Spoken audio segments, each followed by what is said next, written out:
ಸದ್ಯ ಕ್ರಿಕೆಟ್ ಲೋಕದ ಸೆನ್ಸೇಷನ್ ಅಂದ್ರೆ ಅದು 15ರ ಪೌರ ವೈಭವ್ ಸೂರ್ಯವಂಶಿ. ಈಗಾಗಲೇ ಐಪಿಎಲ್ ಮತ್ತು ಭಾರತ ಎ ತಂಡದಲ್ಲಿ ಅಬ್ಬರಿಸಿರೋ ವೈಭವ್ ಅಂತಾರಾಷ್ಟ್ರೀಯ ಕ್ರಿಕೆಟ್ಗೆ ಪಾದಾರ್ಪಣೆ ಮಾಡೋದಕ್ಕೆ ರೆಡಿ ಆಗುತ್ತಿದ್ದಾರೆ.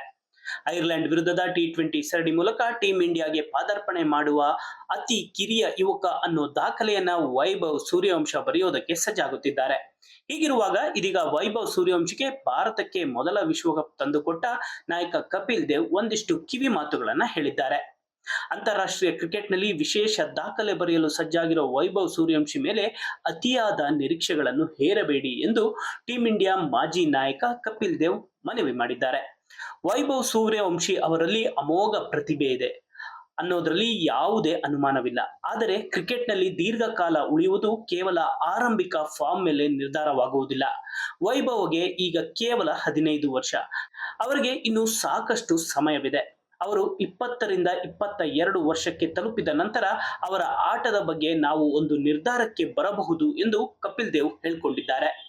ಸಚಿನ್ 16ನೇ ವರ್ಷಕ್ಕೆ ಅಂತಾರಾಷ್ಟ್ರೀಯ ಕ್ರಿಕೆಟ್ಗೆ ಪಾದಾರ್ಪಣೆ ಮಾಡಿದಾಗ ಮೂಡಿಸಿದ್ದ ನಿರೀಕ್ಷೆಯನ್ನೇ ವೈಭವ್ ಕೂಡ ಮೂಡಿಸಿದ್ದಾರೆ.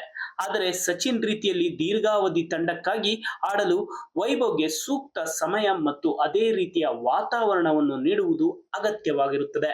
ಹಿರಿಯರ ರಾಷ್ಟ್ರೀಯ ತಂಡದಲ್ಲಿ ಆಡುವುದು ಸಂಪೂರ್ಣ ವಿಭಿನ್ನವಾಗಿರುತ್ತದೆ. ಹಾಗಾಗಿ ವೈಭವ್ ಮೈದಾನಕ್ಕೆ ಇಳಿದ ಕೂಡಲೇ ಅದ್ಭುತ ಮಾಡುತ್ತಾರೆ ಎಂದು ನಾವು ನಿರೀಕ್ಷಿಸಬಾರದು. ಈಗ ಆತನನ್ನು ಹೊಗಳುವವರೇ ಆಟಗಾರ ಫಾರ್ಮ್ ಕಳೆದುಕೊಂಡಾಗ ತಕ್ಷಣವೇ ಟೀಕಿಸೋದಕ್ಕೆ ಶುರು ಮಾಡ್ತಾರೆ.